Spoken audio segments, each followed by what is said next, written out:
So I told him what happened to me. He said, don't you ever do that again. So I take a course from them called the Gateway course. That's their beginning course. Mm-hmm. And it was really interesting. It was very, very interesting for me. And I wanted to see if I could have an out-of-body experience in a controlled environment. Hey there, and welcome to That Independent Streak. I'm your host, Wendy Campbell, and we should start today with an apology. I have completely neglected you. For the better part of 4 or 5 months now, I haven't answered a comment. I haven't looked at the webpage. I haven't done an interview. None of it. Summer happened, and I don't have a good excuse, but that's where we're at. I decided to do summer this year. So now that we're back, today's guest is a very interesting woman. Elizabeth Freed is the San Marcos medium. Now, I thought it would be fun to reach out to her because she covers all of the things that I am really interested about and have been since probably birth. As long as I can remember, I've wanted to understand messages from beyond. I've wanted to understand how to connect with those people who have passed. I've been very curious about out-of-body experiences, about remote viewing. All of these things come together in this interview. Now, she answers as much as she can, but I'll be honest with you, she is the first person I've ever met that has honestly stated that she is not an intuitive medium. So she didn't start off going, you know, I'm an intuitive medium, this is natural for me. She learned it, and that's kind of cool too. So we dive in with a lot of questions. I encourage you to stay all the way through. I've got all of her links in the show notes, so if you're watching on YouTube or if you're listening on a podcast, by all means, feel free to check those out and check her out. She does support the Honor Foundation. We'll get into that a little bit here too. But if you have any questions for me, make sure you comment because that's where we keep the conversation going. So without further ado, Elizabeth Freed. There's so many places where I want to go with this podcast, but I think what's important is really just to start with kind of your history and your background, because I think it's a very interesting juxtaposition, honestly. But Sure. Why don't we start with that? Tell me your history a little bit. Well, I have had my own business for 40 years. I started out as a compensation consultant. And that is designing wage and salary programs for companies, short-term incentives, sales compensation plans. I did that for about 20 years. Never really enjoyed it, but made good money. And you know how people are, you go for what pays the bills. Right. And I said, well, I don't really want to do this anymore. And then I decided my background is in education and training. And that's really where I wanted to begin my career, but there were no opportunities at the time. So I worked in the human resources department of a large financial institution for 6 years, understanding the infrastructure of a corporation and how things work. So then I got involved in executive coaching as a result of training and development, and it just kind of morphed and happened. I think what you learn is an opportunity comes along and you say yes, and then you figure it out later. Right. That's the best way to do it. I mean, is there really another way to do it? You know, so I got involved in 360 feedback assessment tools and selling those and training programs. And as a result of that, eventually got involved in executive coaching. And what set me apart from other executive coaches is the fact that I had a compensation background. So in order to design compensation programs, particularly sales compensation and so forth, you need to understand the business, you need to understand the market, you need to understand the sales cycle, the barriers to entry, all those kinds of questions. Well, most executive coaches don't ask hard business questions, which I did. So I had no trouble having credibility with CEOs and top management teams because I knew what was going on. And I would ask very hard questions. I became known by my coachees as the heat-seeking missile, affectionately. All right. Nice. In other words, they would go on and talk around the problem. And then I go, come on, this is really what the problem is. I see it because I can see the big picture. Right. And I didn't think that was anything special, but here it is 20 years later. It really was, and I'll get to that in a minute. So then I started to get to be close to retirement age, and I thought, you know, I enjoyed the executive coaching, and part of what I did to sort of ease into retirement, because I said, well, I want to travel, I want to do something creative, I want to be of service. And I came up with 5 areas of my life that I wanted to change. And one of them was to be of service. And that was when I got involved with an organization called the Honor Foundation. Mm-hmm. The Honor Foundation is an organization that supports special military operations, Navy SEALs, Marine Raiders, Delta Force, Green Berets, transition from the military to the civilian workforce. Well, these fellows, believe it or not, and women, they're terrified of going from the military to the civilian workforce. It came as a surprise to me because I thought, oh my God, here are these people that kick down doors and take out Osama bin Laden. What are they afraid of? Well, imagine having spent your whole life in the military and that's all you know, and now you're going to this foreign land of corporate, So they didn't know the protocols, things, and they also didn't know how their skills would transfer to the civilian workforce. So being that my background was in compensation originally, there you do job analysis so that you can determine the value of a job. And I would listen to what they told me. And I had this Rolodex of all the jobs in my head and said, oh, well, you did this, this, and this. That translates in the corporate world as project management. And you handle that from inception to completion. Whereas they say, oh yeah, we worked on this and that was, they just blow it off like it was nothing. And I said, it's something. And these are the words you need to use when you talk to a corporation. So I started doing that and I was really enjoying it. And I've done it and I still do it 7 years now. So I got one of my things that I wanted to do as part of retirement was philanthropy. And so I had committed to this organization. Upon my death, they're going to get a piece of my estate. Okay, fine. But I thought, it would be really great if I could be a philanthropist while I live. But I'm retired now and I have a fixed income. So I had to come up with a way to figure that out. But again, the answer hadn't come yet. Story goes on. So now I'm stopping with executive coaching. I still take an assignment or two now and then. If it's interesting, if it's not interesting, I don't want any meat and potatoes assignment. It's too boring.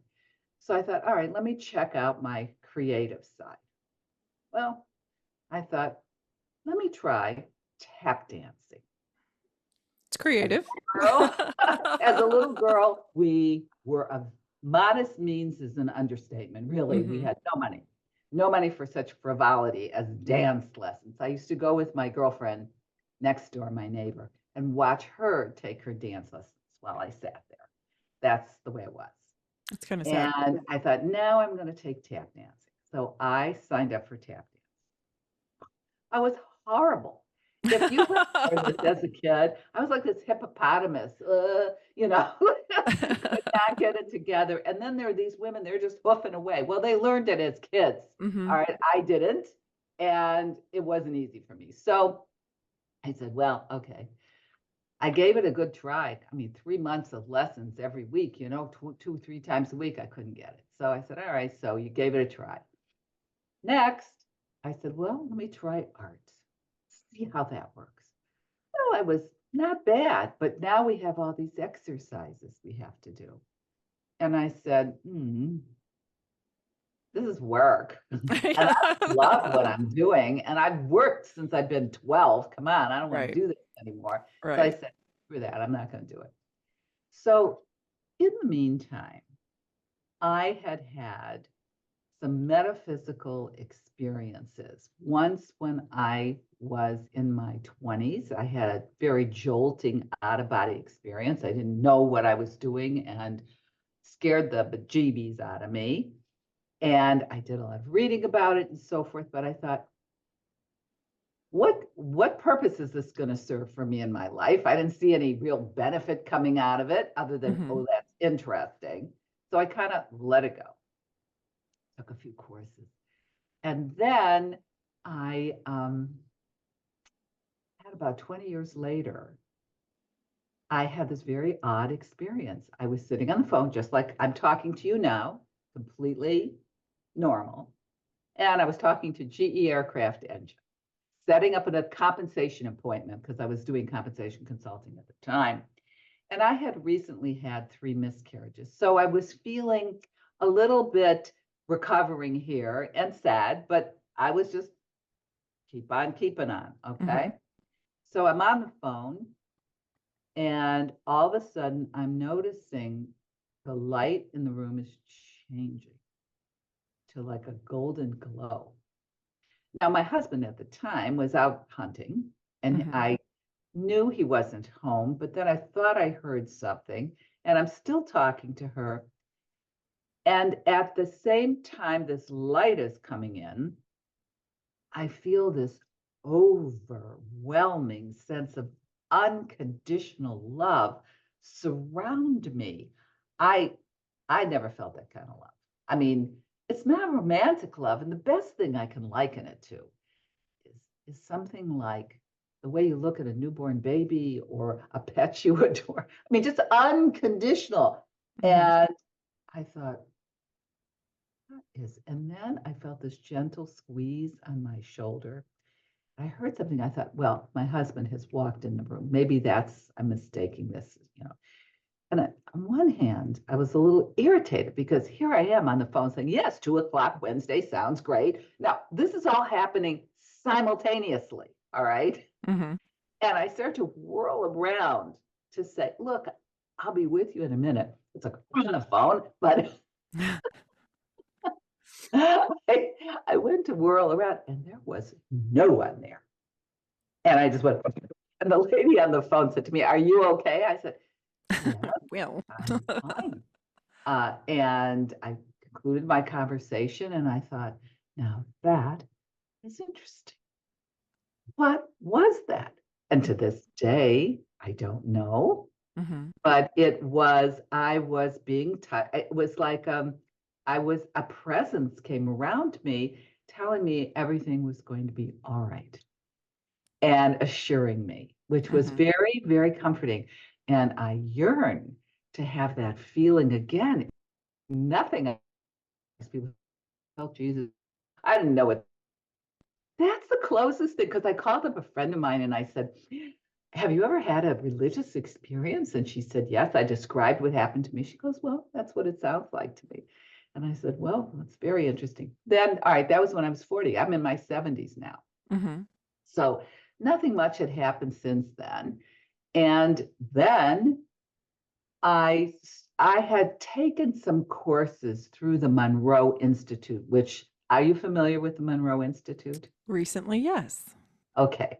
So I had taken. But for those who don't know what the Monroe Institute is, You you tell should go. them. You No, tell you them what. should tell them. This is we're telling your story. So at this point, the Monroe Institute, as I understand it, and I'll kind of lead you into it. But the Monroe Institute, as I understand it, they're doing a lot of out of body experience testing. They're training on remote viewing, which is what I was curious about, and that's how I found them. And that type of thing. But I haven't taken any courses or anything like that. So tell me about how you found them Well, and did that. I found out about it started like this. When I had this out of body experience, I did research and I discovered Robert Monroe had written a book called Journeys Out of the Body. There was no Monroe Institute at the time. Okay. Then about 10 years ago, I said, oh, I wonder whatever happened to Robert Monroe. Is he still alive? I look it up. I find out about the Monroe Institute. So I take a course from them called the Gateway course. That's their beginning course. And it was really interesting. It was very, very interesting for me. And I wanted to see if I could have an out of body experience in a controlled environment. Because when I had my out of body experience, it was so startling and frightening to me at the time. And this was your first experience. My first Right. experience. This was like in the early 70s. Okay. And what happened was, this is funny.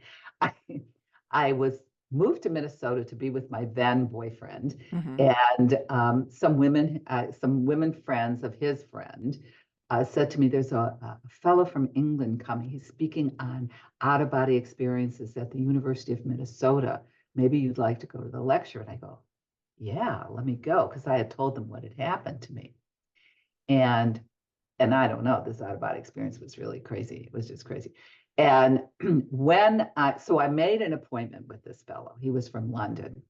And I met with him. It was so kooky because I met with him at his hotel. He comes to the hotel room in his robe and his slippers, and I'm sitting there talking to him. Oh, what is this about?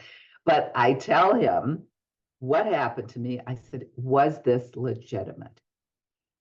Now, I have to tell you, I have to go back and explain this experience. I don't normally go into, you want to hear this detail here? Yeah, no, I love the detail. All right. Let's do the detail. Here's what happened in this out-of-body experience. My boyfriend at the time was coming in from out of town, and I kept trying to fall asleep. And my phone kept ringing, and people kept waking me up. By the time, then the last phone call was from my friend Vernon. Vernon says, oh, I need to come and see you. I have to see you. I said, look, Vernon, David's coming to town. You can't come. I said, you'll keep me up all night. I need to be prepared. I have a meeting tomorrow. I can't do this. I was a teacher at the time, and a high school teacher. And so I felt really bad because I never let my friends down. He was a friend, but I had to do what I had to do. So I'm starting to try to go to sleep, and I'm so exhausted, just like spent, but my mind is racing. So I had taken some yoga at the time, and she talked about being in two places at once, and I didn't know what that was really about. But she talked about alpha state, which is a state that you put your mind into to relax it. So I'm starting to do this breathing to go into alpha state. And I said, oh, this must be it. And I felt like it put me into what I would describe as, in those days, a rush you would get from marijuana. All right. So I go, all right, well, that was interesting. That's fun. Next, I'm still not asleep. All right, so what's happening next? So then I said, I had read a book called Yoga, Youth, and Reincarnation by Jess Stern. It's not even available anymore. And he talked about the universal mind. So I said, oh, maybe I could tune in to the universal mind. This is what I'm thinking, right? All right. Again, I'm in my 20s. Yeah. I think it's a good journey. I trying to tune into the universal mind. And my head became like a citizens band radio. I was picking up conversations here and there, and I got two guys that were doing a review of a play in New York over the radio. And I went, oh, I'm switching that radio off. Forget it. I don't want to do that. So now I'm laying there. I still can't fall asleep, but my body is so tired. So I'm thinking, what if I just imagine if energy were coming out of me like electricity? And I'm going through this whole thing in my head from here. Now, I don't know, the space between my eyes is not known as the ajna center. I knew nothing, all right? But I'm concentrating and concentrating. And the next thing I knew, I heard this high-pitched air wind, like when Superman was on television and he was flying through the air. And I am out going through this gray tunnel faster than, and I'm going, holy smokes, I didn't have a plan. What the heck? And I thought, oh my gosh, I might not come back. So I got myself back in my body and I jolted and I went, that. And if I could do it again. So yeah, this time my bed starts rocking and I start vibrating everywhere and I'm out again. I said, you fool, you forgot to make a plan again. What's with you? So I pulled myself back in and I got up. It was 2:45 a.m. and I wrote everything down. I said, it's 2:45 a.m. I need to write everything, every detail down, because if I don't, I won't remember. And this is too fantastic for me not to document. Wrote it all down. Then my boyfriend came. I was afraid to fall asleep after that for fear of the body. blah, blah, blah. And he stays for a week, then he's gone. My friend Vernon calls me. I said, "Oh, Vernon, I'm so glad you called. I have to tell you what happened to me." And he said, "Oh, I have to tell you what happened to me." I said, "What do you mean?" He said, "Well, the night I called you, I was kind of depressed and I've been drinking, but I wasn't that drunk." And he had lived in this old farmhouse, maybe 25 minutes away. And Vernon happened to be black. And these were his words. He said, "I walked in the farmhouse. I had been drinking, but I wasn't. And all of a sudden, this wind came through the farmhouse. The pictures started spinning on the wall." He said, "I'm a black man, but I just turned white." And what time did this happen? He said around 2:45 a.m. I said, "Well, Vernon, that must have been me coming through, because I think I was worried about him and I was going there. Mhm. That's where I must have been going. I didn't know. But that just scared the bejeebies out of me." So now back to Minnesota with this man and In this his guy robe. that gave the lecture, and now I have this consultation with him. I tell him what happens. I said, "Was that a legitimate out-of-body experience?" Because he was teaching you how to do out-of-body experiences through lucid dreaming. Mm-hmm. That meant you're sleeping. While you're asleep, you go, "Oh, I'm dreaming. I'm sleeping. This is a dream. This isn't real." At which point you can then direct your body to go out of your body as supposedly safe. Okay. Mm-hmm. So he had a whole protocol for that. So I told him what happened to me. He said, "Don't you ever do that again." Well, He that's said, ominous. "You did is what only the most learned yogis do." He said, "If you continue to do that, you could sit there and be relaxed, and your astral body could leave you when you're relaxed, leaving you a host vehicle for some other entity to take over, and then you'll start acting crazy and people think you're nuts." This came out right around the time that The Exorcist had Oh, come out. Jesus. And I was like, "All right, I'm done with this.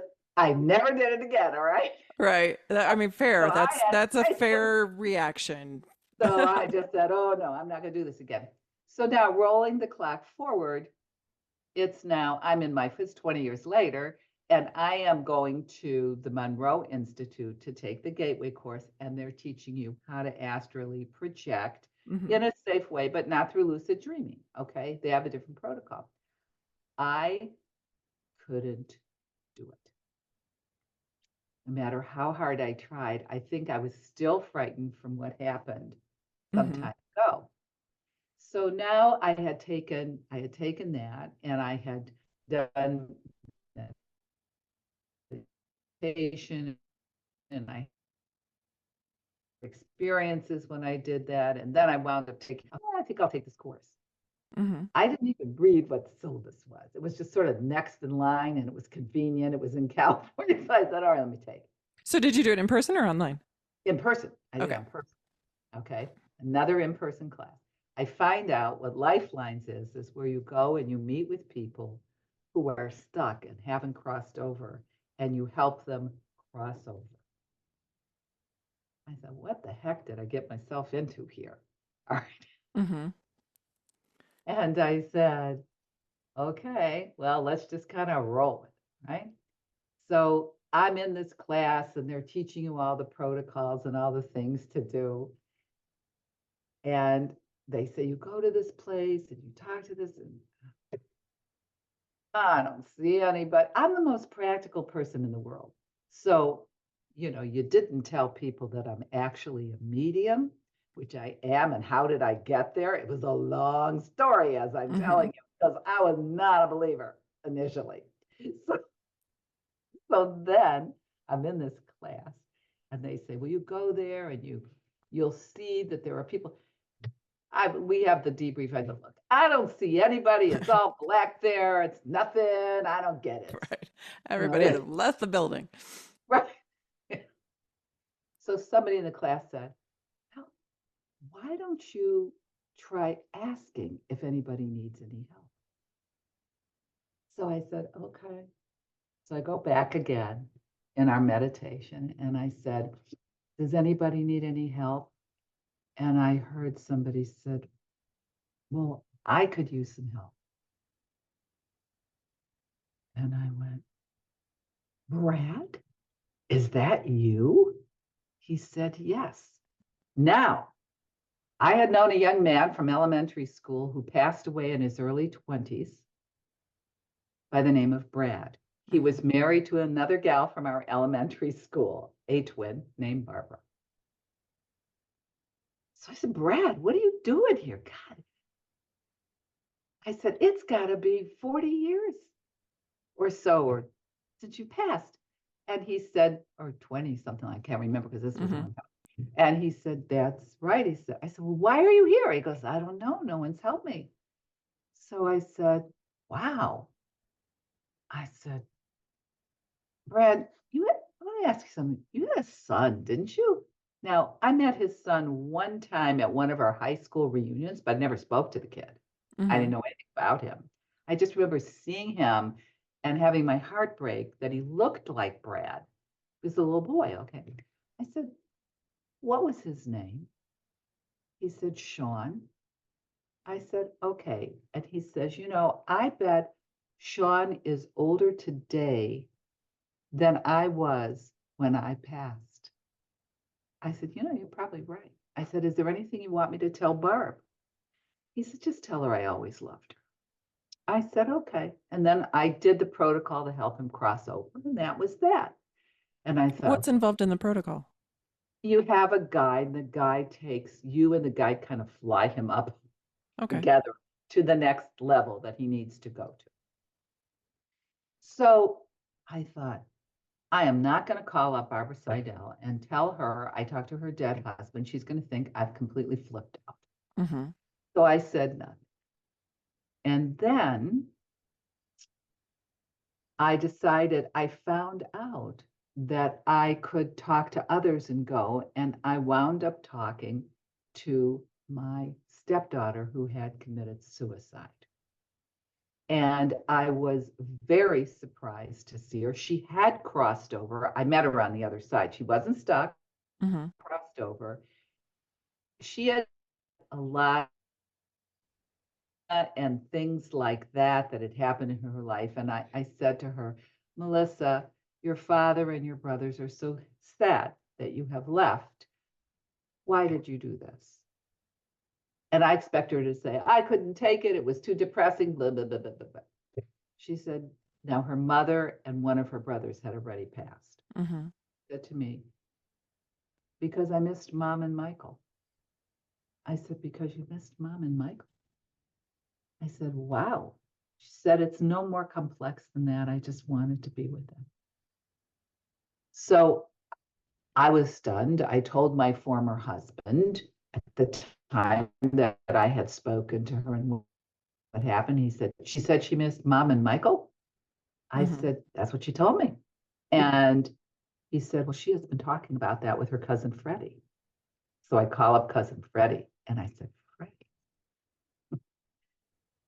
told him what happened. And he said, I called her boss to ask if anything was unusual right before this happened because she put a gun to her head to do this. It was pretty gruesome. And he said, she just kept talking about her mother and her brother. So after that, I said, you know what? This was real. This was real. I'm not making this up.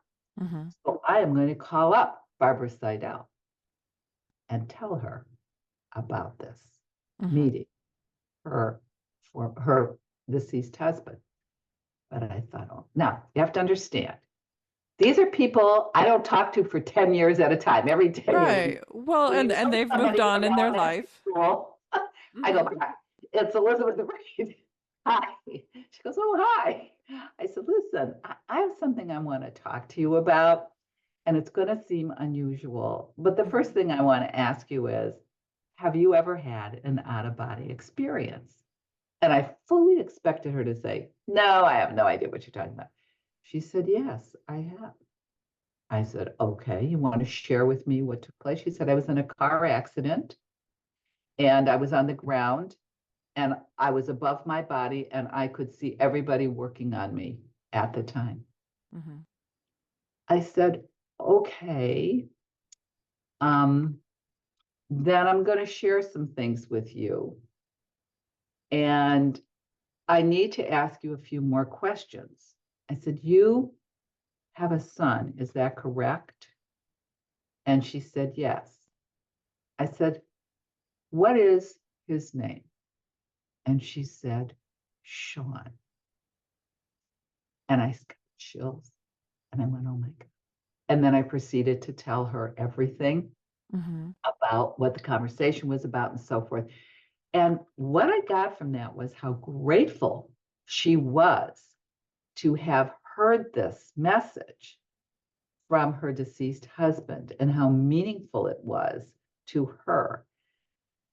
At the time, I thought that was nice, but again, I hadn't thought about mediumship at all. At the time, I was just still kind of exploring on my own. But that was my first exposure to sort of the other side. Right. And then I forgot about it. Because I It's think just I a was little thing, Yeah, well, it's like I'm working, I'm running a business. I don't Right. have time to drill on this. This was fine for me at the time. Now I'm retired. Now I have an opportunity. And the Monroe Institute says, come listen to Michelle, the medium. You're going to get a deal because you're a Monroe participant. And I thought, well, all right, why not? Let me get a reading from her. I was totally impressed. And I said, wow, this is pretty cool. I didn't have a mediumship reading. I had an intuitive reading. She was just very good. Mm-hmm. Then I saw an advertisement, new course, mediumship toolkit retreat. Last, sometime about a year ago. Mm-hmm. I thought, I'm for another course. I haven't had a course for 3 years, which I did, by the way, take remote viewing online. I sucked at it. Was good. I think there's so much to it that it's almost impossible to do on your own. So that's why Right, yeah. It says, and I'm reading a book now called The Field, which gets into quantum physics and explains all that, and it's so interesting. Anyway, I'm going to read that now. So then I take this course and I am surprised that anybody can be a medium.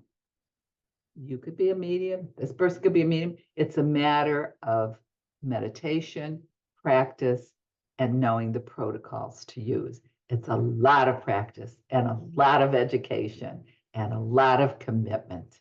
It really is. Okay. I got hooked. I thought, this is really fascinating. I wasn't that great when I started, but I said, I want to be better. I like this. I like the fact that it was helpful to people because my whole purpose in life is to be of service. And this is a way to be of service to others. And at that point, I wanted to get some practice in, and I was asking people, can I practice with you? And I was getting kind of like, well, I don't know. And I was getting all this pushback. And I'm thinking, kind of like, Don't all these people want to know? I want to know.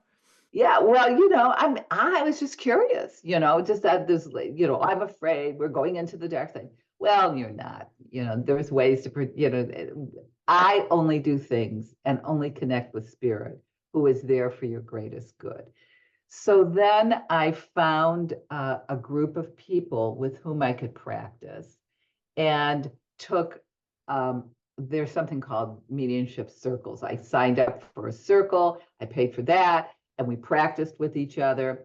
And then I discovered another teacher that was fascinating to me. This is a woman, and her name is Suzanne Geisman. What and how I found her, which is, to backtrack a little bit. As I was practicing, I thought, I can't really charge people for this. I mean, as an executive coach, engagements with me as an executive coach were pretty stiff. Mm-hmm. People sometimes sticker shock. All right. I said, I can't charge that. It's like lawyer rates. I Right. can't do that for this because I can't guarantee it. And I don't, what's my deliverable here? I know. So I said, but I also knew that people don't appreciate what they don't pay for. So I thought, how can I do this and charge somebody for something, but not exorbitant rate, at modest rates. But at the same time, I thought, I want to raise money for the Honor Foundation. I want that philanthropy to be part of it. So I decided I was going to create a website, put the whole thing together, set it up so that whoever speaks to me as a medium pays by clicking on a link, goes directly to the Honor Foundation. I don't need the money personally, okay? They make their donation, they show me the receipt, then they can book an appointment with me. They get a tax deduction. I have philanthropy done. They get a message. It's win-win-win, okay? So how I came about doing this and deciding to go further with this is, as I had this ego thing. I thought, oh my God, how am I going to tell people that Right. here I am, this award-winning executive coach, this very straight, conventional person, deals with CEOs and top management team, suddenly going out into woo-woo land, which I had kept very private up until this point, and letting people know that I'm doing this.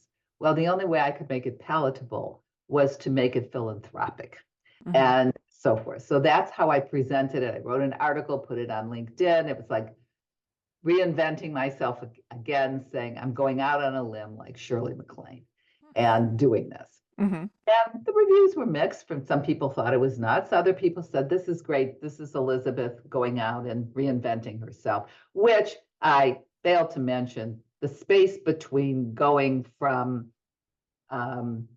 taking tap dancing to mediumship was doing acting and modeling and print work for commercials. Okay. So I did that for, 4 or 5 years before getting into this. But I asked myself, well, this is nice and it was fun. And I learned a lot about editing and lighting and all the other stuff that I needed to know. But is it really helping people? Right. Is there a value in it? So I thought, well, it's fun. This was fun, but I need to get back to helping people. Right.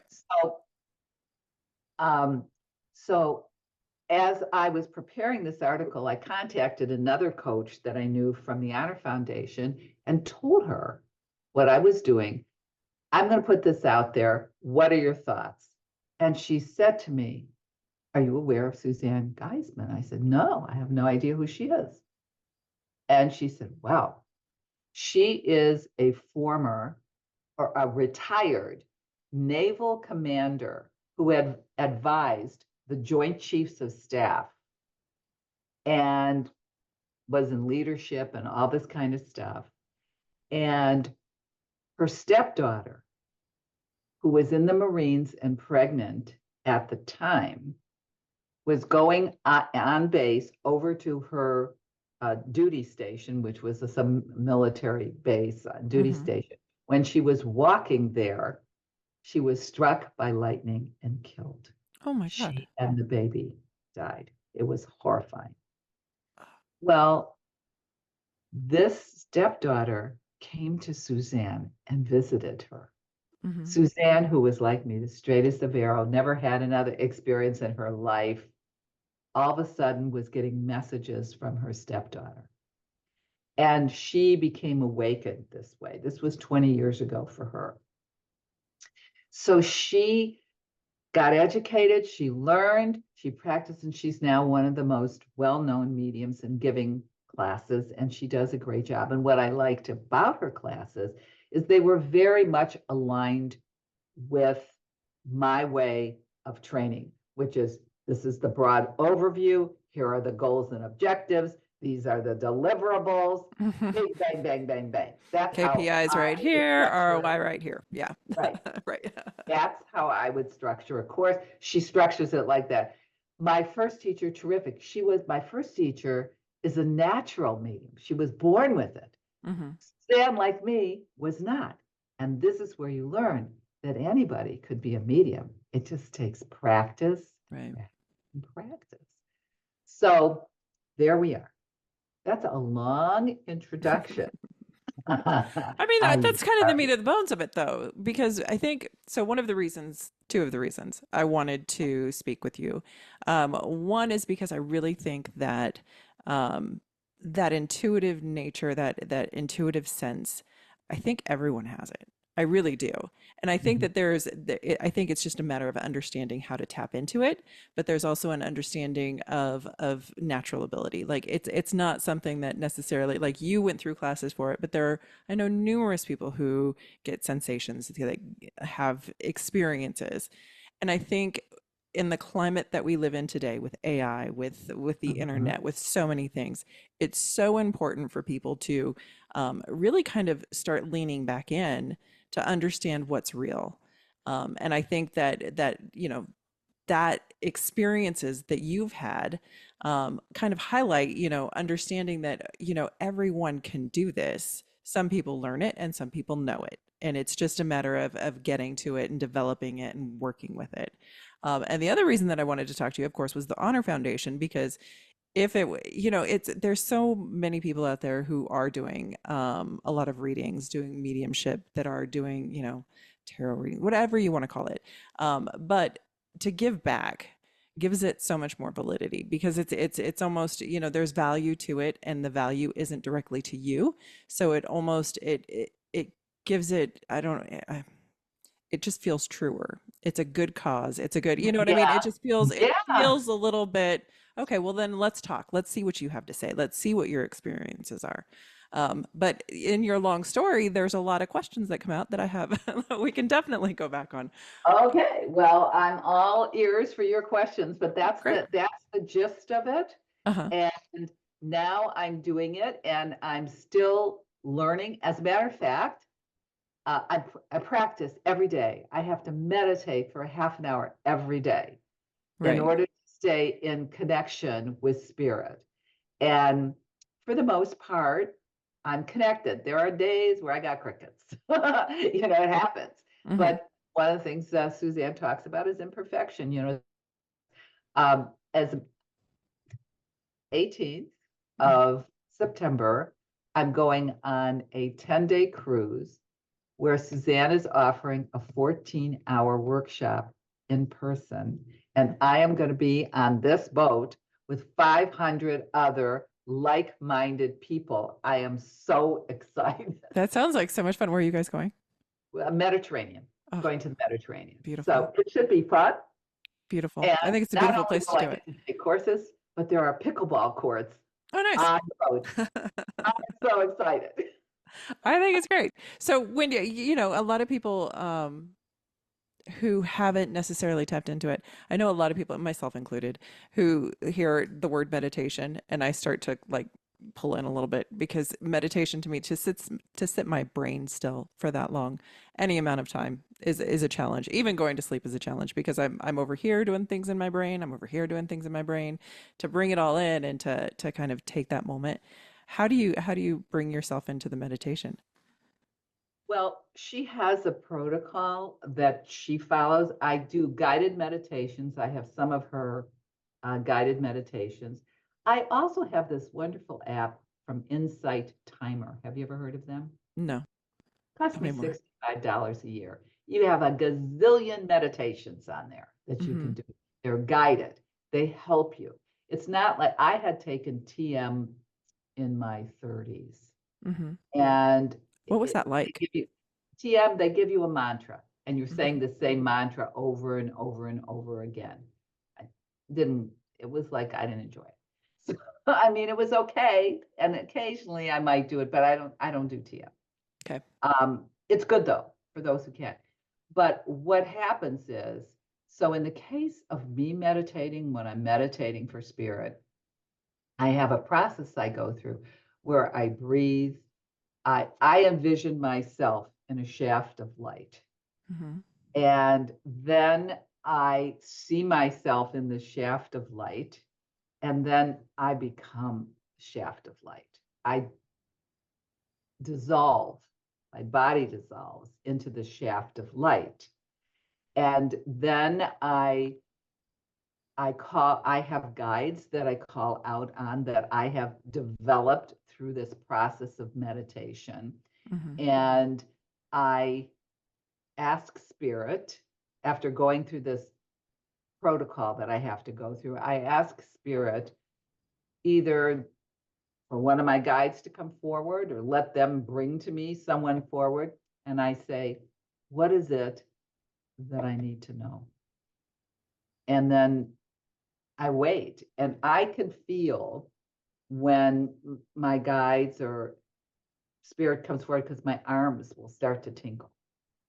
And I'm envisioning, I'm using clairvoyance, I see, clairaudience, I hear, clairsentient, I feel, Mm-hmm. and claircognizant, I just know certain things. So I will ask spirit to talk to me, and I might say, who is here? Who are you? And they will tell me. And then I'll say, why are you here? What is it that I need to know? And I stop and I listen. So my meditation is that, to Mm-hmm. connect with spirit. All right. So then sometimes, like, I get off track and my monkey mind, you know?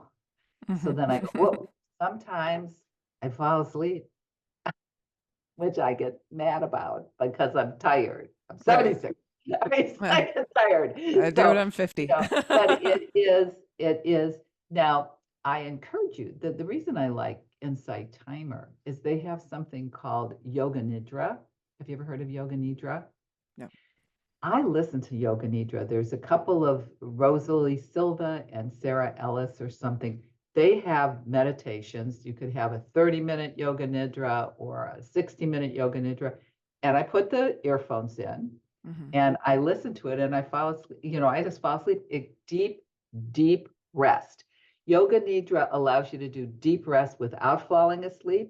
But if you fall asleep, it's okay too. Mm-hmm. So it's great. Because sometimes my mind, your mind races and I need that to fall asleep. The next thing I know, I'm asleep, which is better than it. I don't take pills. It's great. And Mm-hmm. I'll tell you, the older you get, the harder it is to sleep. Yeah. So, yeah.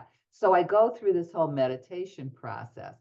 And before I meet with a client, I take a few moments to connect with spirit. I have a process I go through to do that. Mm-hmm. And then I just wait to see who comes forward. Now, I am what is known as an evidence-based medium. I'm not a psychic medium. Psychic mediums would be tuning into you to get information. I'm not tuning into you, tuning into spirit. Spirit comes, I'm just like the vessel for spirit is Mm-hmm. telling me stuff. And I might say to you, I'm sensing a male who passed around somewhere over the age of 70. He's very tall. Um, he liked flannel shirts. He enjoyed the outdoors, and he had somewhat of a gruff personality. Would you understand any of that? And you would say, yes, no, I don't know, tell me more. But I would never ask you specific information. I'm giving you the information that I'm getting through what I'm seeing or hearing or, whatever. And sometimes if somebody says, well, what if they're foreign? Will you be able to understand them? They're talking to me telepathically. Mm-hmm. That's the best way I could describe it. Although I one time had this woman, I was practicing with somebody and she was from in London. Mm-hmm. And I was talking to her and I had connected with her grandfather, I think. His grandfather or uncle, I don't remember. I think it was her grandfather. And I said, he is showing me, after we agreed to who it was I was connected to with her, I asked them to show me a memory. And I said, share a memory with me that only you and the client would know. And then they share a memory, and then they have to verify that so that we know. Before I will give a message, I have to know, A, do we agree on the spirit that's here? B, here's the spirit's memory they're sharing. And then C, here is the message. I do a very structured reading, goes along with my background. Right. So this particular grandfather, I was asking him to share a memory with me, and then all of a sudden he's saying something like, he's going like this, boosha, boosha. I have no idea what that means. Would you understand that? She said, well, even though I'm from London, I'm living in London, I'm really from Poland, I think, or something. And she said, and boosha means kisses. That blew my mind. Yeah, that's pretty on point. That's pretty on point. What do Yeah. you think? So one of the questions I have too is and it's really more of a soul searching me trying to figure it out. But Mhm. you look at the universe, at spirit, you look at faith, you look at levels, and when you're connecting, I guess my question is, it's people who haven't passed on, but where would they be passing on to? Is there, like, what is your sense of what's next? Because you've got the religious scriptures that tell you there's the heaven and the hell, and there's others where there's a purgatory, and there's all these different interpretations of what the next step could be. And I think it's just misunderstanding because we don't have the words necessarily to understand it. But what is your understanding, and what are you getting a sense of when you're going to that next place, what that next place is? Well, it's interesting you should ask that question, because if you would have talked to me 50 years ago, I would have said, when you're dead, you're done. So let the good times Yeah. roll. Yeehaw. That's how it was that. Now, what I have come to understand, Suzanne talks about there's a lot of BS out there, meaning belief systems. Oh, sure. Okay? It's your belief system, and whatever that belief system tends to rule you. I believe, I know that we're all made of energy. That, and this book I'm reading right now, The Field, that gets into quantum physics. It's like, is this conversation that you and I are having even reality? What form of reality is it? It's mind-boggling. But I believe that we are all connected, and we're just forms of energy that communicate with each other. I don't see the heaven or the kind of thing that you're talking about. It's Right. that everybody is connected. We are all connected. If you think of a network of little dots all connected, and anybody can communicate with anyone, anywhere. And that's one of the things that this book, The Field, I'm learning about. Doesn't matter if you're 5 feet away or 500 feet or 5 million feet, miles away. It's like there's no time or space. It's so overwhelming, quantum physics, but I it agree. is. That's the whole remote viewing thing, where they did Right. a lot of testing with remote viewing, and they talk about something called the 0 point field. It's beyond my brain to wrap around it. But what I do know is I'm not worried about when I go. Right. I'm not. This is just, we have a body and we have a soul, and it's the souls are all connected. This is a body that we're living in right now. That's all I know.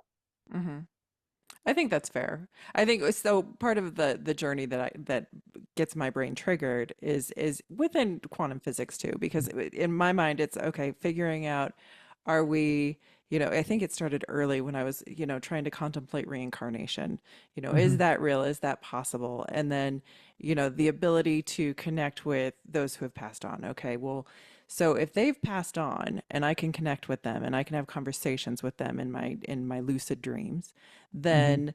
then are they really gone, or do I just not understand where they're at now? And if they're in a different place, what is that other place? And is that other place equal in time, which doesn't exist anyway, to whatever experience we're living? Is it side by side? Is it zigzag? And I think it's taken me on this wild journey of trying to understand, where we are in the story and how we fit, but also, what is real, what isn't real. All of these questions become very big, but they're fascinating to me. And even the thought experiment is just fascinating because it's a matter of, okay, well, if so and so can connect with so and so who's passed on, and they get a message that changes the trajectory of the rest of their life, then is it changing their afterlife as well? And is their afterlife not really an afterlife? Is it a connected different path?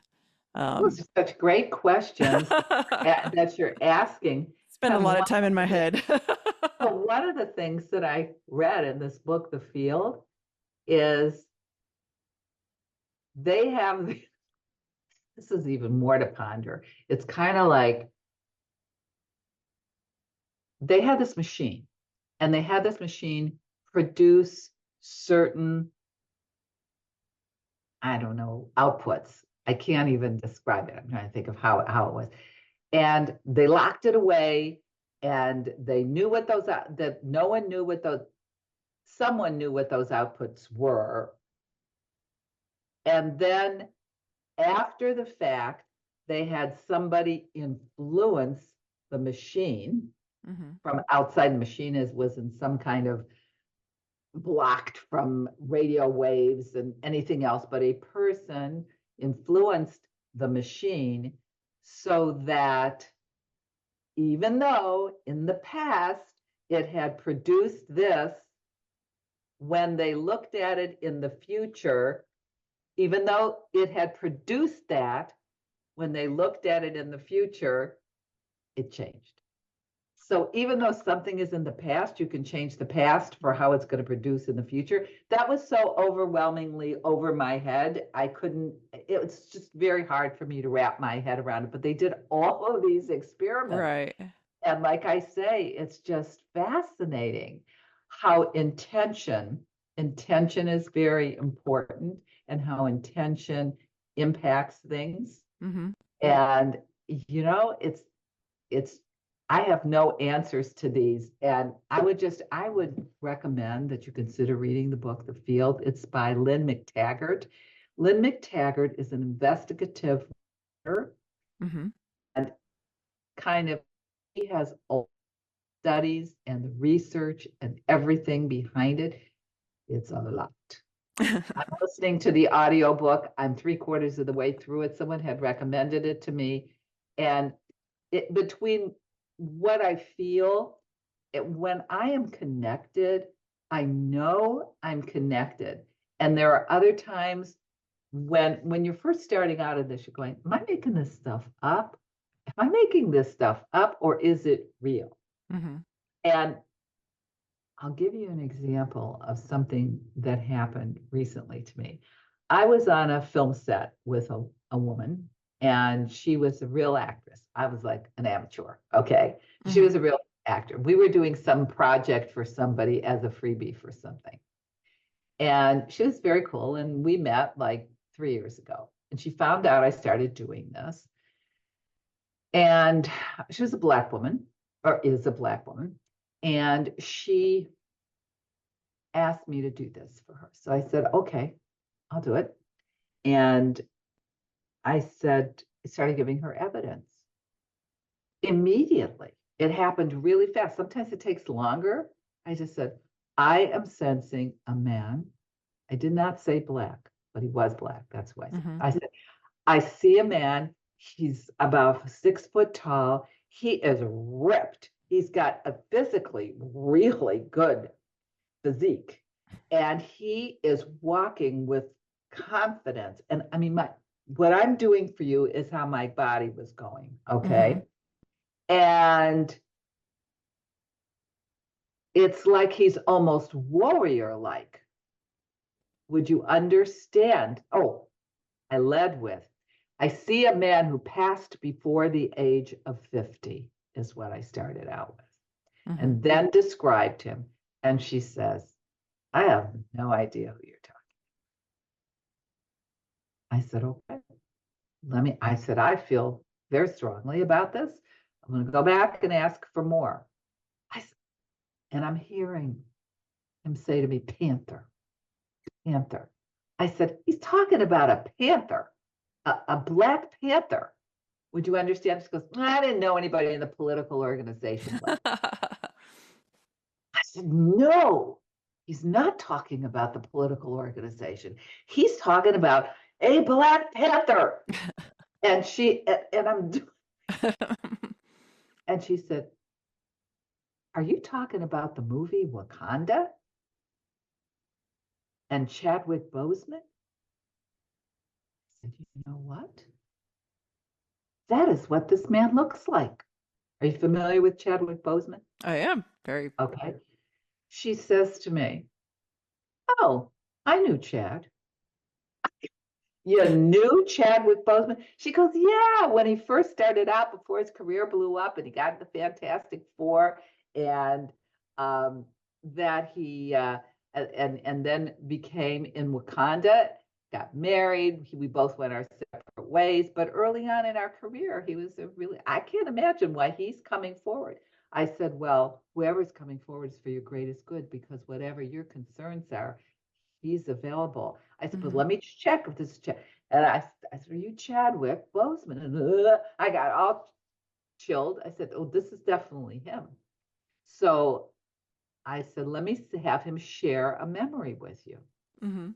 So the first thing I said was, I get an image of like two actors' chairs on a set, those canvas chairs. I said, he's showing me a stage set. Oh, we never did anything. We were never on a film together. I said, well, let me ask again for a different memory. And I said, now he's showing me you're having lunch in LA. I don't know why I'm getting Culver City. I just think I'm thinking Culver City, because I was at a restaurant that he's showing me that I was at a similar restaurant in Culver City. This may not be where you were. It was in LA. It's a restaurant that's outdoors, where there's like the glass thing over it. It's like on the side of a restaurant where you got the glass overhead, something like that, but it feels like outdoors. You know what? It wasn't Culver City, she said, but we did have lunch at a restaurant like that. I said, great. And then I gave her message. Well, then we debriefed. And she said, he was a really stand-up guy. I would see him at auditions and so forth. And then he had even asked me, he wanted me to do a project with him, but I wasn't available at the time. And so I wasn't able to do it. I said, he wanted to do a project. He was reminding you in that memory that he wanted to do a film with you. That was see, they don't talk to me in straight lines. Okay. Right. They don't say, I asked her to do a film with me. Okay. He shows me this picture, and that's what I see. So, it's interesting. And is he your only celebrity come through? I mean, he was the only celebrity I had ever had come through. I mean, I was so shocked. I really was shocked, because one of the practices is we're supposed to try to connect with a celebrity. And, I'm not really kicked with that. So it was not important to me. Honestly, I don't even think I saw Wakanda. Yeah. Well, fair. But fair. I knew he had passed. I had read. I just remember, I think he was nominated posthumously for the Oscar, and that he had died of colon cancer, and no one seemed to know when he was in his late 40s or something. But everybody talked about him being a real gentleman, a really great guy, and so forth. So it was very interesting to me. And it's interesting how the messages come through, and how I tapped into it. When I had been at a fair I was at a psychic and healing fair, and somebody came to me and said, "Do you connect with animals who have passed?" And I said, "Oh, I never have done that. I don't know if I could do that. And I can't charge you for it because I haven't practiced and I'm not comfortable with that." So I just referred her on. Right. And I got thinking about it. I said, well, they're sentient beings, and maybe I could do that, but I got to practice. I got to find out if I could even do it. Mm-hmm. So I put it out there to my friends on Facebook, and I said, listen, I had a request to do this. If anybody has a deceased pet that they would like me to connect with, let me know. I'll do it, no charge. I just want to do it. So I had 7 people come forward. Of the 7, I was able to connect with 6. And 2 of them, one of them very funny, the other one very interesting. The first one said, I would like you to connect with Bella, the dog, my dog, a border collie. So I go through my process of connecting like I would with a person. And I said, Bella was a black and white. And she said, yes. I said, Bella is showing me a red ribbon and a bell hanging around her neck. Would you understand that? She says, no. Bella never had a red ribbon and a bell around her neck. I said, okay, so let me go back and ask for more. Bella's showing me some kind of yarn and a dog. She goes, oh my goodness, I don't think you're connected to Bella the dog. I think you're connected to Bella the cat. Are they all named Bella? They're Bella the bird.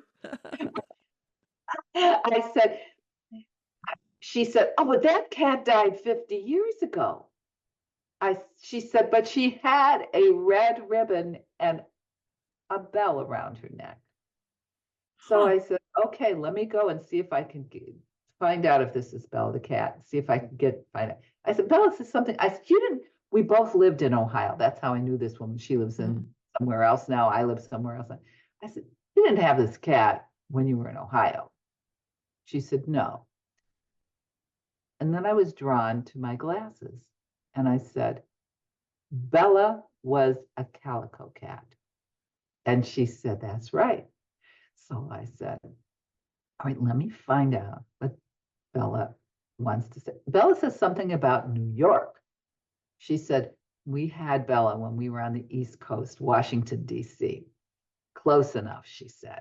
So not perfect, but the area. Okay. Right. So it's hard for a cat to describe, I'm sure. Right. So I said, oh, Bella has a message. And she isn't a happy cat. She is saying she is totally annoyed with you that you would give a dog her name. Yeah, I was thinking the same thing. So we laughed about that. Uh-huh. Now, the next one that came up that was most interesting was a colleague of mine, another coach for the Honor Foundation. And she raised pet donkeys. I thought, oh boy. All right, let's see what we find out. I said, okay, so I connect. I said, your donkey was brown. She said, no. Would you understand that? She said, no, my donkey was not brown. So I said, okay, well, I need to go back. And I get this image that is the classic cornball, right image of a donkey wearing a straw hat and the ears. I said, oh, I'm sorry. I'm not sure I'm connecting because I'm getting this donkey with the hat and the ears coming out of it. She said, oh, I understand that. I said, you do? She said, yeah, I used to dress them up in costumes all the time. So, okay. So this is evidence, right? Okay. So then now watch my face. I'm thinking, all of a sudden I go,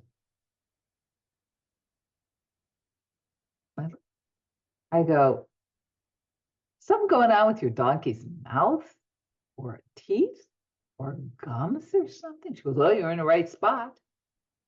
You want me to tell you? I said, no, don't tell me. I'm supposed to, let me keep asking. Right.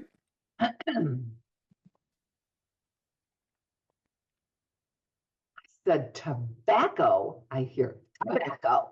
I hear it. Okay. I said, tobacco. Do you understand tobacco? She goes, yep, I understand tobacco. I said, you tell me your donkey chewed tobacco? She said, no, my donkey did not chew tobacco. Do you want me to tell you? Mm-hmm. I said, you understand the lip and the gum and the teeth and the tobacco. I'm not here to interpret what that means. Oh, yeah. You can tell me. She said, my donkey died of oral cancer. I was like, whoa. So spirit was letting me know, the donkey spirit, you know Right. how people, they chew tobacco, that's how they Yeah. get oral cancer. But who would think that a donkey had oral cancer? But that was the only way. They don't communicate directly with you. You kind of have to get these Yeah. messages.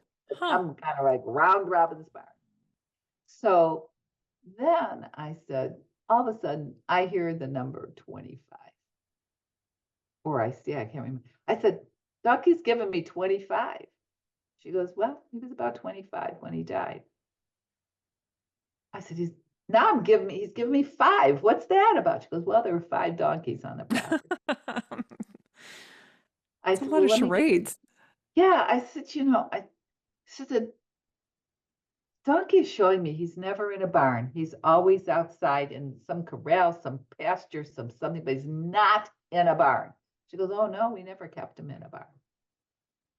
And so that let me know. And then I gave her a message from her donkey and some other things that because What kind of, she was struggling over putting him down by the time oh, she put him down, and that's was he hard. okay?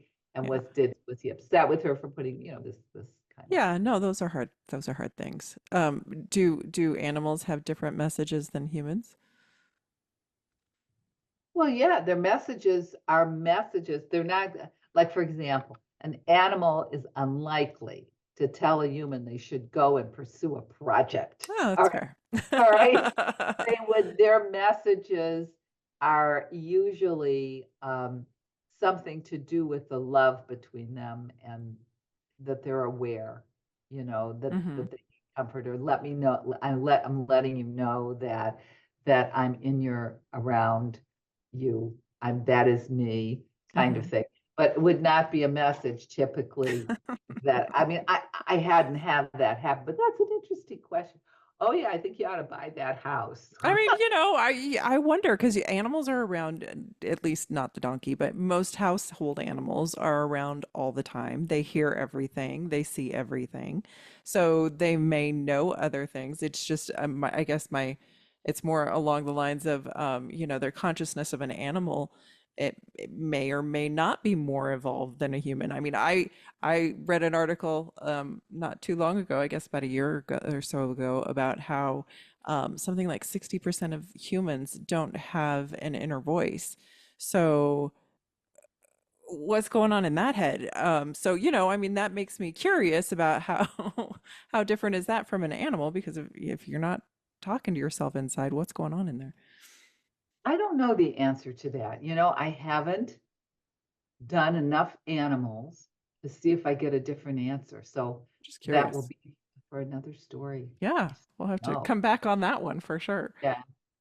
Have you ever, I almost don't want to ask this. Have you ever gotten a negative kind of message? Or is it Well, always positive? I guess the state of the messages. all right, let me explain ethics with mediums. Hmm. Number one, I always put it out there that my intention is to bring messages for the client's greatest good. Hmm. So any negative vibrations are not permitted in my sphere. Okay. Okay. Now, if I were to be presented with something that might be untoward or something not positive in the sense of an impending something, I would never say it because I'm not God.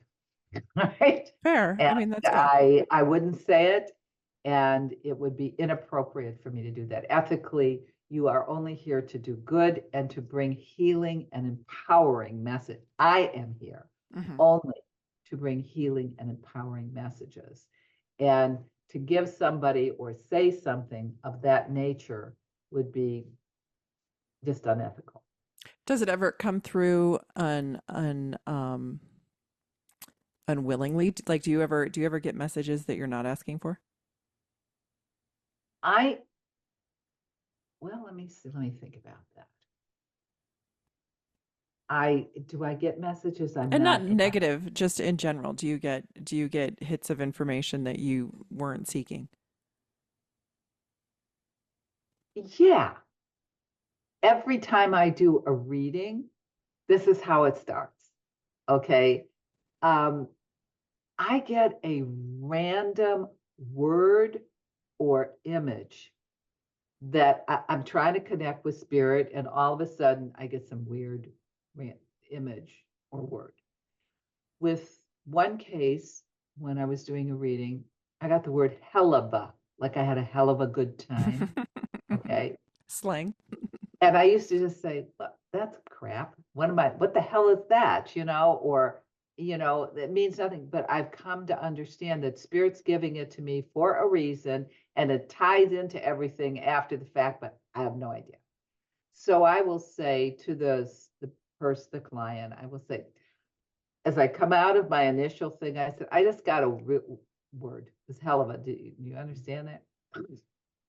Okay. Then I said, Wichita. Wichita?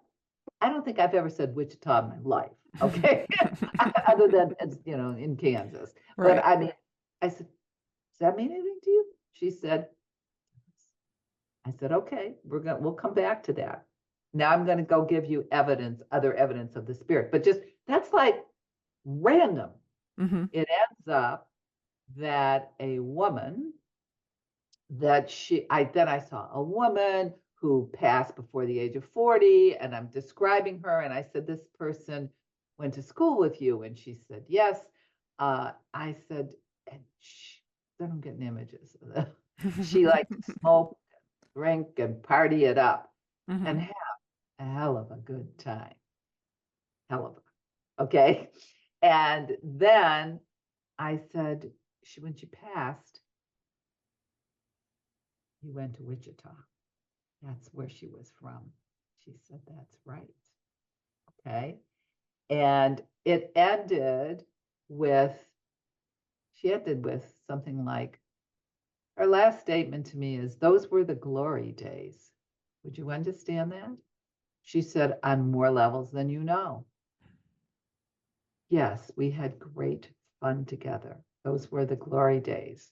But her name was Glory, which was like, wow, Yeah. So it's like I didn't ask for this person's name, but she told it to me in weird ways. I mean, it just comes out. Yeah. There are mediums that will give you names and they get information differently. And a lot of these people are the natural born mediums. For me, I had to work it. When you see and you connect though, do you see them as they are when they passed, or do you see them as they were? That's an excellent question, because it's both. Okay. I will say I'm seeing a man who either passed around the age of 50 or may have passed later than that, but presents like a very young man. He was very vigorous, and he is showing me that side of himself. And then I'll describe other characteristics. So when he passed is less important than his personality and his style and this kind of thing. And so it could be either or. I wonder if that's just like how you have the perception of how you look. Like as you get older, you still feel like you look 27 always. And I wonder if I that think you energy look just I don't anymore. was a lot cuter back then. But Inside you feel, inside. right. But when you think about yourself, you don't think of yourself like, at least I try not to. I don't try to think of like the ways my body has changed in the last 25 years or whatever. Mhm. I just tend to see myself and think that I'm that way. And I wonder if like when you pass on or when your energy changes, if you just carry that, this is who I am, where I am. Um, I don't think you can um, generalize like that. All right. When spirit is presenting themselves to me, they may be presenting themselves to me in a way that the client will understand. okay. Okay. So they are sending me a message. I don't know the answer. It's a good question, but I don't have the answer to, are they presenting themselves the way they see themselves?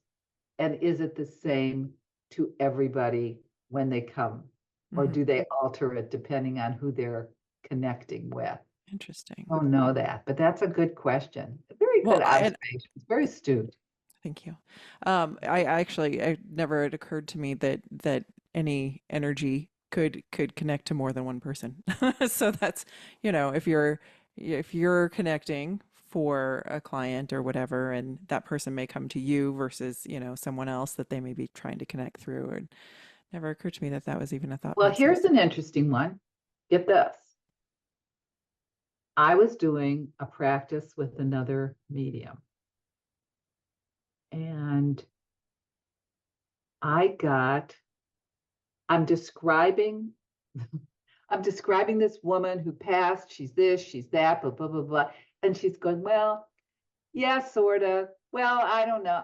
I said, do you know this person that I'm talking about? Well, it's really, I think I know who you're talking about, but it's really my husband's friend.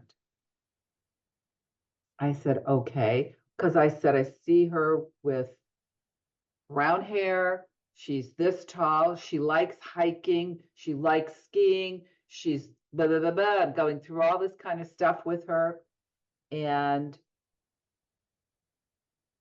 she couldn't, I said something about a letter G in her name or whatever. And and as I was describing her,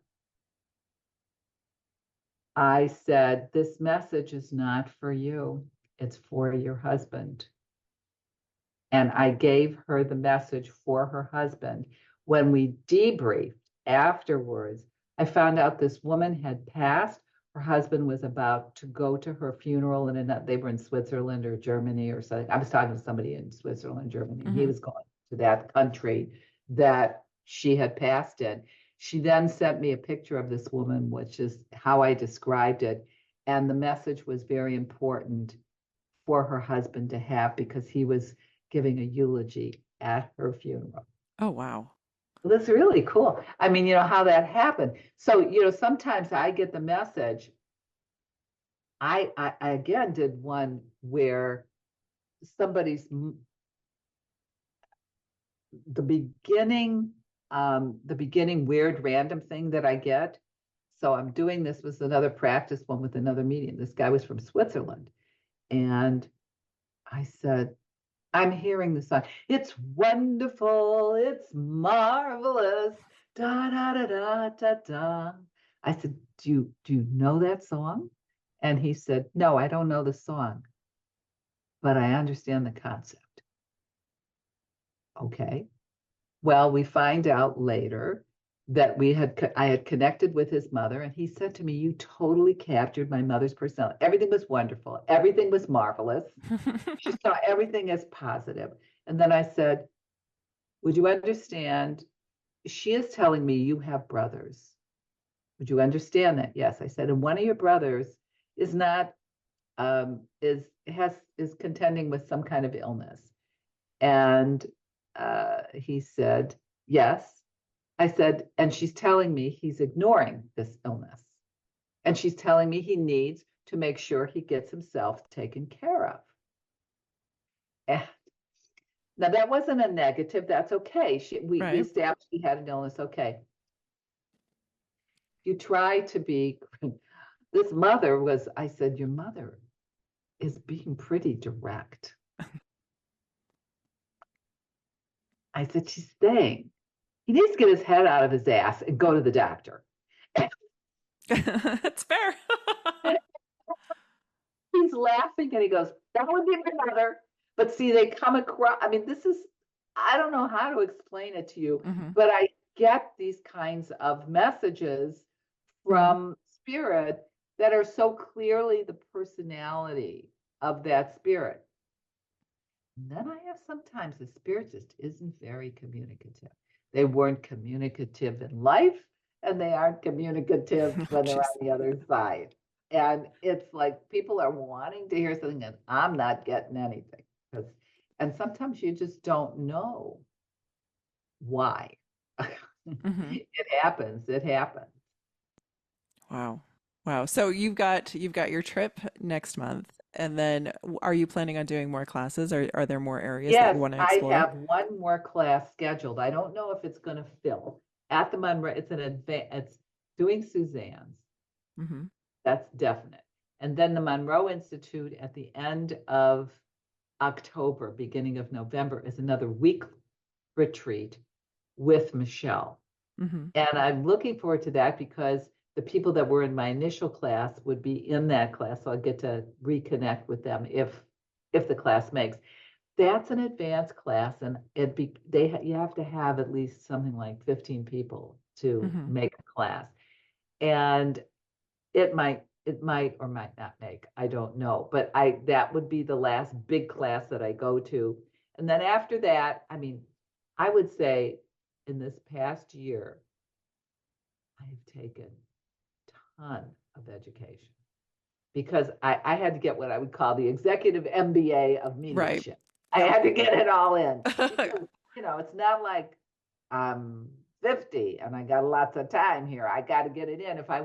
I have certain goals for the Honor Foundation that I want to raise, and I Hmm. needed to get as educated and as quickly up to speed as I could get so that I could do this. And the cool thing is they're having a silent auction, and they've asked me would I give one of my readings as part of the silent auction that people bid on. I said, of course, Oh, how of fun. course I will.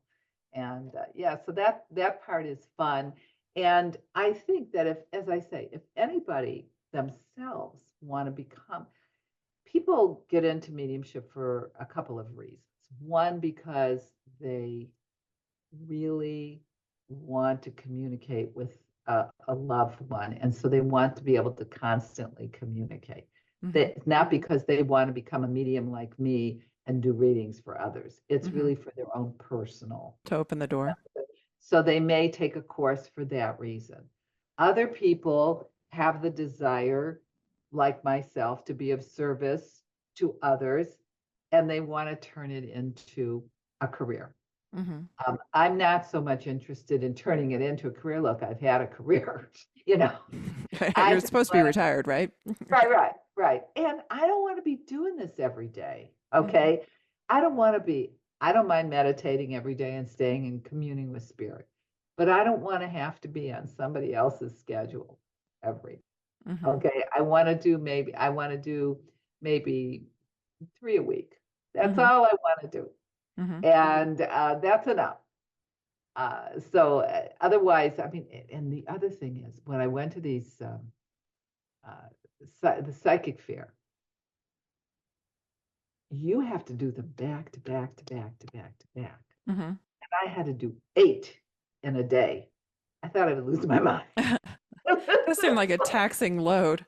Oh, it was because you have to, I'm spraying myself to clear the air to make sure for the next person. And every person that I did it because in that environment, you have to do it like that. I cut myself back to 6 to do a half an hour and then give myself a half an hour break and then a half an hour and then do a half an hour break because I want to be fresh Hmm. for others. I had my first experience where I had to have a translator. That was very interesting. This gentleman said to me, my mother would like to have a reading, um, but she doesn't speak English. Could I be her translator? And I said, well, I've never done that before, Hmm. but let's give it a try. If it doesn't work, it doesn't work. I'll give you your money back. Yeah, no So, doubt.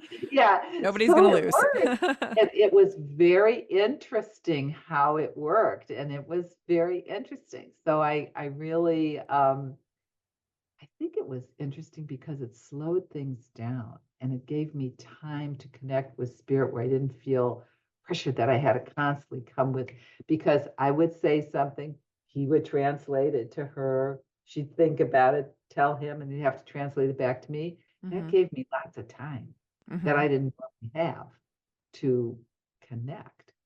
So yeah, so I that was think it's kind of, interesting that your goal is to take all these classes so you can do more readings. But what is your personal goal out of all these classes? Because I feel like there's, I mean, yes, you develop a stronger sense of mediumship, but do you have a personal like win in all of this, and that's aside from the Honor Foundation? well, I believe in excellence. All right. And I don't want to do anything that is mediocre. Right. And so I am not happy unless my goal is to be able to give readings to connect 100% of the time with spirit, because it has not happened that I can connect 100% of the time. Mm-hmm. Sometimes I don't, and I have to either reschedule or something. Mm-hmm. And I want to be between 80 and 100% accurate in the information that I give. Right now, I'm between 70 and 100%. I want to be, I would say, actually, my goal is 90 to 100% accurate. Uh-huh. Uh, and that the people that I read for walk away feeling either healed or empowered as a result of it. That's That's beautiful. all I want. No, I that's mean, beautiful. I don't have any. My goal is to do the best job that I can do to serve people in the best way. And I would say I want to give them everything they need Hmm. and more than they expected. That's it. That's valid. That's valid. You know, So how do it, do you do them? Do you do readings over Zoom and web conference? Yeah. my preference always is to do them just like we are right now over Zoom. Hands down, not to do them over Zoom rather than in person. Why? Because when I do them in person, it's, I don't want people coming to my house. Very honestly, I don't. That's fair. I'm a private I don't person. want I them to get come to that. my house. I and it requires more Hmm. in terms of I'm having to make sure that everything is in order. I have to, I don't, if I don't know these people, I don't want them coming to my house. Now, when I was doing executive coaching, I had clients that would come to my office. I mean, I have a very professional It's lovely. office, Hmm. but these are corporations and these people have been vetted. I Fair. don't know. I don't, this way it's safer for me Hmm. to have them not come to me in person. When I'm at a psychic fair, I'll do them in person. Um, but there are distractions because it's noisy in that Hmm. environment. Here, I can give somebody my 100% attention and they get better service, in my view. Okay. Now there are people who say, well, but I want to meet, I want to be with you in person. If they want to be with me in person and I have to meet them at a coffee shop or someplace, they're going to have to pay me 3 times as much. Hmm. And I don't, it's not because I want to make the money. It's because it's an inconvenience for me to get dressed, go in my car, meet them Hmm. forget it. Makes sense. That's It's totally just, fair. it's just, and I know I deliver it just perfectly in this environment. If I were, yeah, No, it's fair. That's fair. That's fair. So before we get into the how people find you, is there anything I didn't ask you that I should have? well, let me think. Um, let's see. Yeah, there are opportunities for people if they want to become mediums and they take the training. It's very hard to find people to practice with. There are Facebook groups for mediums. The problem with the Facebook groups for mediums, when you want to do an exchange to practice, you go into the group and you say, I'm looking to do an exchange. And then they say, oh, I'd be interested in exchanging. Then you have to go to the direct message. What time zone are you on? Blah, blah, blah. And it's like a big folder up. There is a platform called VerySoul, VerySoul.com. And that platform is set up. They got a grant. And I don't know who this wonderful person is that set up this grant. All these mediums subscribe to it so that they can practice with each other. You go in and you say, I'm available on this date. What mediums are available on this date? The system pulls out a medium. Doesn't matter if they're in Australia or London. Your time zone, my time zone is Pacific. I say, okay, I'm available at noon Pacific from noon to 1. Who's available? They will convert, find the person whose time zone is available in your time zone at the right time. They will send them a message. They'll send you a message. You know the link to go to, bang, and it's done. And they send you reminders. It's so sophisticated. It's wonderful. It is just wonderful. And it has taken all the pain out of trying to practice. And I have been so grateful for that. So if anybody decides they want to do this, there is, and it's free. That's the other thing. That's the best part. Free. Yeah. And then they also have situations where you can be a person who is, if people are practicing to be a medium and they don't want to be they don't want to talk to another medium, they want to have what's known as a starter client, then you can volunteer to be a starter client and you get a broad overview. You are expected to spend the time with them, do your reading. It's no charge.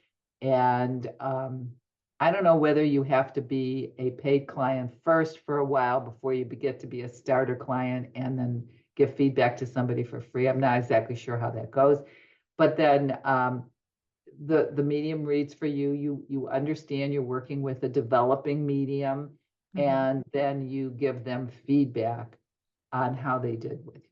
So it's just it's really wonderful from that standpoint. No, it sounds like a great community. For sure, for sure. So tell me how people can find you and reach out to you to set up an appointment and a reading. Okay. The thing to do is to go to my website, which is Elizabeth Fried, and that's ELIZABETH, F as in Frank, RIED.com, like fried. Put it in the show notes. /medium. You go there, it tells you everything to do. You can set up for a half an hour or an hour reading. It shows you all of my testimonials, how I got in this, the link to go to make a donation to the Honor Foundation. It's all very clear and prescriptive for you on what to do. That's the way to go about it. And I would love to hear from you. And be able to provide you a healing or empowering message that would be meaningful to you personally. Awesome. That sounds amazing. I thank you so much for your time. You've had so much information to share, and it's been great. Well, thank you. And I appreciate the opportunity to chat with you.